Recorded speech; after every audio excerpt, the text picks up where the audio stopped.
தண்டனையை அனுபவிக்க செய்வது.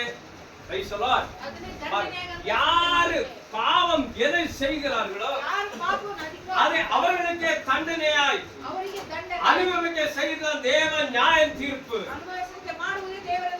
நீ செய்கிற ஞானஸ்நானம் எடுத்ததுக்கு அப்புறம் நீ எந்த தவறு செய்கிறியோ அந்த தண்டனை நீயே அனுபவிப்ப.